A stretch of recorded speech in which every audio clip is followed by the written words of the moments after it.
Guys, how's everybody doing? Hope everybody's doing well. You know me, I'm Tom, back in the kitchen. But before we get started, you know what time it is. Oh yeah, it's Saturday afternoon. I've already finished up a big job this morning. It's time. Oh man.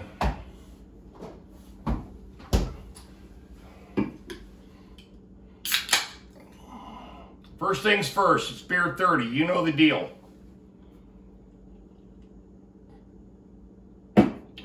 There we go. Sorry I haven't done a video in a long time, but there's a reason. And the reason is this.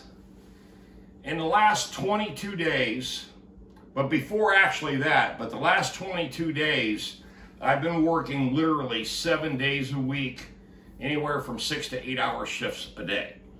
And it's all at one place. What's going on here is this.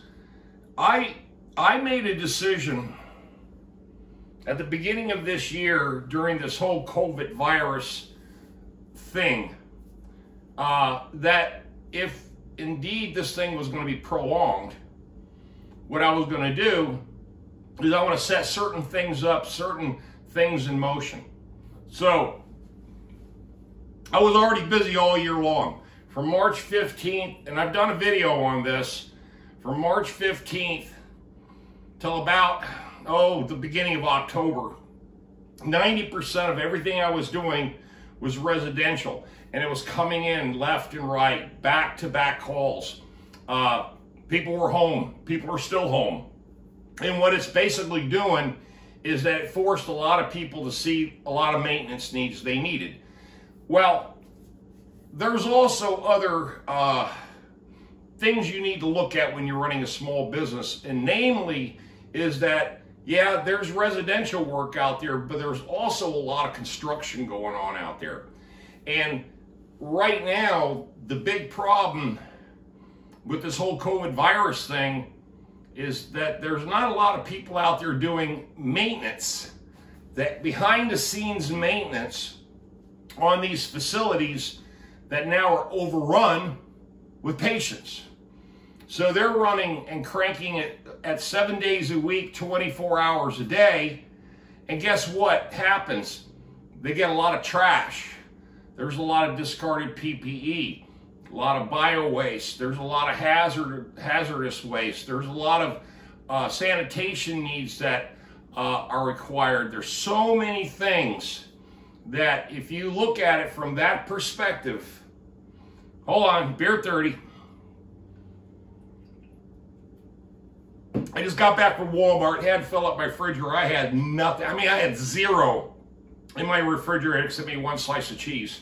So I had to do something about that. But here's the deal. I didn't know this opportunity was going to come up until it came up, but I had suspicions it would. And what's going on here is this, is that, you know, I can't give specifics about the type of work I do with certain companies. It's just, I just can't disclose anything like that because of privacy, you know, and, you know, conflict of interest clause that I signed last year. Because of social media, I gotta, like I said, I gotta be very protective of my customers and their privacy. So when you're dealing with the general public, it's different because not only you're working for a big company, but you got to deal with all their customers coming and going. You're on the job site, so there's a lot of safety issues that got to be addressed all the time. So what happened was on October 1, I've been pushing to get more and more work and heavier construction work like concrete, concrete installation and things of that nature, and also all these major, cleanups. So what I did is I basically said, okay, I told myself, I says, look, I need year-round contracts, guaranteed walk in the door every single 2 weeks. I'm doing something, and I got a check that's coming in every single month, and that way it takes any kind of burden or stress off me, and I haven't had any, but I just wanted to kind of like prepare the company to move forward during this crisis, and set it up to where I don't have to think about it. I just have to show up and do the work. Okay, so that's what's going on. So on October 1, I submitted 5 bids, and they're all different. Everything is different. The work is different. The application is different. The timing of everything is different. There's one contract that's turned into something that's, and I'll be honest with you, it's over $30,000, just one of the 5 contracts that now is going to go into piecework because it's possibly going to take us much longer than projected originally. In fact, it's going to be longer than projected originally. We've already ran into it already. There's so much hidden damage and rust that we have to contend with, that if we band-aid this is going to bite not only me in the ass, but it's going to bite another company, because I'm actually working with another company. Okay? They're doing all the steel work, I'm doing all the concrete work. So that contract got approved, and then 24 hours later, the other 4 contracts were approved also, and they're all year round.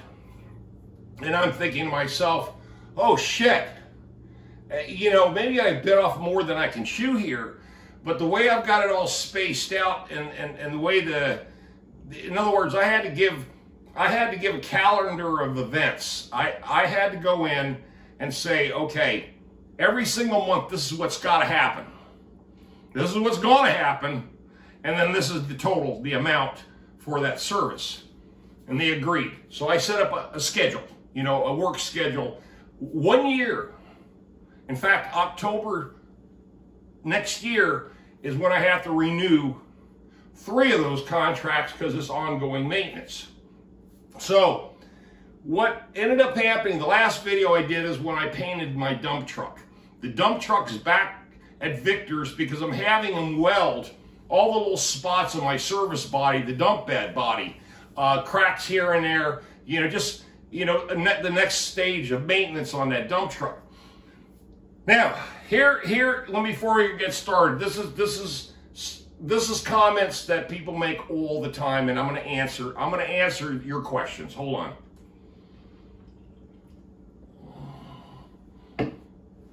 Here's the deal. I'm going to be 63 years old in 2 weeks. I am projecting my own retirement at 66 and a half. Okay? I'm buying all this equipment and different things and getting them all ready to go as cheap as I possibly can now. Remember, I'm buying stuff as cheap as I possibly can, to where when I get into my late 60s, I'm going to advertise that I need 2 guys that I'm going to put them on full-time labor as employees with my company. But I'm going to have them doing all the labor, all the maintenance, and I'm going to go out and supervise. And if I have to pitch in, I'm going to pitch in.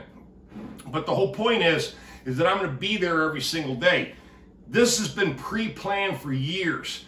I take the company, get it to a certain point, and then once I know it's stable, and I know there's contracts, and it just has to be servicing those contracts, and I can make a good living. The 2 guys that I'll probably hire in a couple of years are going to make a good living, and I can sit back in more of a managerial ownership role, and not so much owner-operator role, okay? So, excuse me. So the whole point for me really is I've been working for years, the last 12 years, I've had Mr. Fix-All for 12 years now here in Raleigh, that by the time I have 15 years invested in this company, that the company, I can let it run basically on its own. I just have to train 2 guys to do what I do up to a point, obviously, because everything's a learning curve, one of these things. Either you know what you're doing or you don't know what you're doing. I know nothing about steel work, okay? I'm going to be honest with you. I can apply it to like carpentry work. Problem is I have no experience on how cutting it, welding it, all the different facets of, working with steel. I don't have that. I don't have that knowledge. But I've got a lot of knowledge in other areas, and that's what I focus on. So that's the moral of the story. Now, let me answer some questions here that I've been getting a lot about. Of course, the equipment, it was one of them, that, and then the old man that's renting up at my place. The bottom line is that he's officially retired, okay? He's done. He gets his pension. He gets a big pension. And also he gets Social Security and a pension. So he doesn't need money. He's not worried about money. He's got to ride this thing out. He just had a 3-way bypass heart surgery last year. He's 66 years old. He smokes. He's out of shape. He's got a blown out hip. And he's scared he's going to die. Okay? He's scared he's going to die from COVID-19. I don't blame him. I would be too. So the whole point is that we worked out an agreement to where he can get away from people, pretty much. Just get away from people and live out there until this is all over with. So that's the moral of that story.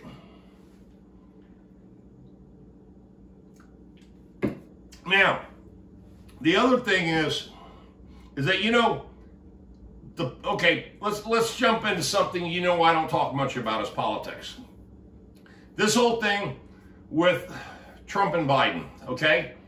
And what's going on right now in your hometown, in your state, your neighborhood, your neck of the woods. This is a classic case of social divide. We've always had it, but we just didn't shove it in each other's face so much. Now, the line is drawn in the sand. Half the United States are right, and half the United States is left. That's all there is to it, okay? It doesn't matter which side you're on. If we don't get along, we're all in trouble. But it doesn't matter. As far as I'm concerned, it doesn't affect me one way or another. I don't care who's president of the United States. The only thing I look at, really, when it comes to anything is, you guessed it, business and business taxes. I'm a corporation. Of course, I'm going to always be concerned about that. That's my number one priority, So, Trump did real good for 4 years. My business taxes are very, very low. And I'm making a lot of money because of the policies that were put in place. Now, when the Democrats come in, who knows? We'll see what happens. Now, I'm gonna share this with you about the off-grid farm. The off-grid farm, for me, costs me nothing to own it, okay? Nothing. Everything up there, for me, is free. Everything's paid for. I owe nothing on nothing. And outside of a $357 a year tax bill, which has been paid by someone else, it doesn't cost me nothing to own 4 acres with all the equipment up there, okay? I'm keeping that forever because it doesn't cost anything to own it. Now, this townhome, where I live right here in Raleigh, I get solicited all the time from people who want to buy this place. And they know the price is really, really high. I've got at least $80,000, possibly $90,000 worth of equity in this place. Easy. And that's if I don't even play hardball. And then all the contents, there's another $20,000, $30,000 in contents within the home. But I'm not going to go out to the off-grid farm, be an hour away from where I need to be here in the city. That's where I have my business, because this place here also, too, is extremely cheap to own. I only pay $1,000 a month. That includes everything. That's HOA, that's my mortgage, that's insurance, that's everything. $1,000 a month. 1,700 square feet. So why would I give that up for $1,000 a month? I'll have my truck paid off in 2 years, and that's it. I go debt free. Outside of a truck payment in this townhome, which really I make that in 2 days. So $1,500, $1,500 a month for me is nothing. I make that in like 2 or 3 days. $1,500 is easy. So really, I bank about $8,000 to $10,000 a month every month, and I've been doing it for years. So what I'm going to do, here's my future plans, is if you ever heard of a place called Washington, North Carolina, Little Washington, North Carolina. It's a beautiful little historic town on the Pamlico Sound, okay? Eastern North Carolina. Still, I mean, just not a big population there, but my love for the ocean and boats outweighs anything that I do. Anything that I have, anything that I own, the ocean, and having me a little beach house and a dock and a boat, that's going to be my retirement. In fact, that's what I'm doing right now, is I'm looking for a small piece of land. I only want about an acre. I don't want much more than that. Acre and a half, right on the Pamlico Sound Intercoastal Waterway, Little Washington, North Carolina. It's going to be expensive because any land like that's going to be. And then the bottom line is that the RV that's up on the land will end up being mine anyway, okay? Because when the old man retires and he goes to Nevada, he's not taking the RV, he's giving it to me for my troubles. So I'll have a brand new 32-foot RV, and that is going to be my, you know, escape to go to my vacation place. The farm's not a vacation place, that's storage. For me, the farm, the off-grid farm, is storage. I got it set up in such a way it's under the corporation name. That way I can keep all the equipment up there, and the way I've got it off-grid, I'm not hooked to any services or utilities or municipalities. It costs me next to nothing to own it. I own this really cheap. So the money that I've been saving up is ultimately designed to go for finding a piece of land on the Pamlico Sound where I can build me a dock out there and go ahead and buy me a fishing boat that I like a Carolina skiff, and move the RV down there, and that's where I'm going to retire and spend my golden years fishing. So that hopefully answers a lot of questions. Sorry again, I haven't done a video in a long time, but I'll be honest with you, I've disconnected from social media. I disconnected from the radio because everything is bad news. Anytime you turn on anything, it's all bad. It just sucks, really. It gets into your head, and before you know it, you know, you're pissed off at the world for no reason, because this is how people are. But we don't have no problems in my neighborhood here. Everybody gets along. We know what's going on. This is a working class neighborhood, so there's never any issues here. Okay, guys, I just wanted to throw this video out there, give you an update, answer some questions, let you know what's going on. I'm still alive, still humping it. The bottom line is always going to be business with me. That's what it's all about for me. And, you know, and looking for, you know, the golden year, the retirement in my golden years. I've got to get that set up and paid for before I get 66, because I'll also have an extremely large Social Security check coming my way if I can hold off for another 4.5 years. Okay, guys, take care, love you, you know that. Subscribe, smash the bell for future notifications. They'll come a little slower than normal, I promise you, but I'm sorry about that because it's just the situation I'm in. But I just wanted to, like I say, thank you, love you, you know that. And all you hardcore subscribers out there, what I've got, 20,300 now. So I'm busted to 20,000 a long time ago. But you know what? YouTube is still spanking me because I don't put out a video every day. They said, "Oh, you're what's wrong?" You know, they sent me an email that says, "Are you still alive?" I'm still alive, folks. Y'all stay blessed, stay tuned, and I'll check with you later. You know me, I'm Tom. Out of here.